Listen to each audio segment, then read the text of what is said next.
ahinya adero ne ni dongruok omedo chopo to nyate gwenge makaluo mosebed kiwacho ni kinde mathoth waonge ga sirikal to wang'ni Raila Amolo Odinga no oninde bade kowewa e sirikal. Joyce kawacho to dawach ni agwambo Raila Amolo Odinga, may his soul rest in peace. Raila nohero pinyne kabisa. To kineno kaka Raila noterowa e sirikal, nokoterowa kaka joluo kende. Noterowa kaka Kenya mzima, joma no believe in ideologies meke. Kech Raila en ng'ama nohero inclusivity. To kata kanineno ei broad based no, kanomiye chance mar yiero jotelo, to noko yiero joluo kendgi. E broad based no nogolo ng'ato Turkana, ogolo ng'ato Coast, ogolo jomoko Western, to ogolo gi gwenge mopogore opogore. Manyiso ni jokaluo wasebedo kwa ywak ni ok wabede sirikal for the longest, but nyaka wa distinct. Jotendwa nyaka ng'e ni broad based ni ne en alive because of Raila, koso ne en alive because president ne nigi interest mar jopiny, to ne en gi some belief ni Raila command a good number monego be ni gi team up together mondo gisong Kenya wa mbele. Nikech ka broad based ni en because of Raila Odinga, the reality that we are living with, Raila osewewa.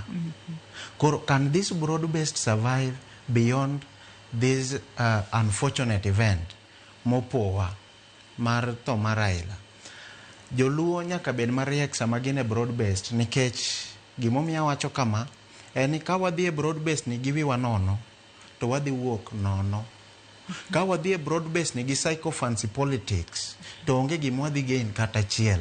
Sa osechopo ma jotendwa nyaka bed gi forum ma gi discuss the agenda mane Raila o discuss gi jatend piny owacho mondo gibi gi plan mar implementing those agenda, not after 2027, before 2027, because 2027 is not guaranteed.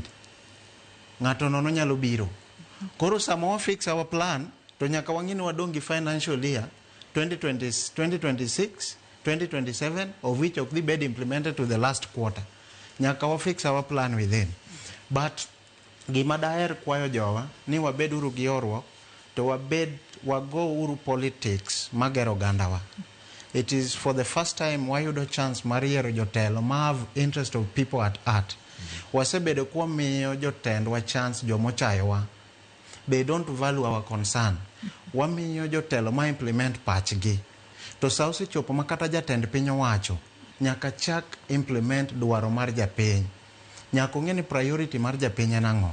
To kaluo sa osechopo ma this is the time ma wan gi better chance mar bargaining with the government mondo the development mwawuoyeno obed practically implemented. Penjo mabe osebedo ka penjore e pach jopiny mosenya kuom ng'adi Engineer Thomas ni ng'ama koro bro bedo ka bargain e lo oganda luo. Kalore ni jopiny kinde mathoth ne ong'eyo ni mosenindo Prime Minister machon Raila Amolo Odinga ema ne en duonda oganda luo.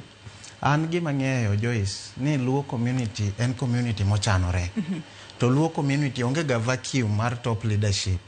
To leadership mar kingmanship ok yier ga ng'ato. En kaki relate gi japiny, kaki kedo ne dwar japiny, lakini gima ng'eyo ni jaluo madhi kuongo laro president, mane jaluo madhi kuongo kwalo ng'wech mar bedo kingpin mar joluo. Akia ni en ng'a, lakini jaluo madhi kuongo laro president madhi keto wa e national table, kama wadhi share the national cake, mane jaluo madhi kuongo bedogo gi geno, to en ng'a madhi kuongo champion for interest marwa. But gima dakwa joluo ni sa osechopo makoro nyaka wagore tarubin ma wang'ene the interest marwa as a community en mane oseti kodwa for the longest, and this time round nyaka wa architect our future in a more practical way. Kik wadhi gi psycho fancy politics, because kwa digi psycho fancy politics, even the few position mane one way government. If broad based was about Raila Odinga, Raila is now gone and is resting with the angels. But now will president keep his word, mare ensuring ni obiro retain Mbadi as a cabinet secretary or Opiyo Wandayi as minister of energy? Because no mege miya gicha nikech Raila was the constant factor. Koro mano be nyaka wagore kapok warikni, nikech joluo nogo ngero moro ni jarikni jamuodo nyoyo gi kuoyo. To kapok wamuodo nyoyo no gi kuoyo, nyaka watera taratibu mwang'eni the intention mar president mwariworego ni en mane. Michael Agwanda, in akia ni pachien mane kotudore kod dwaro ma koro moko kuom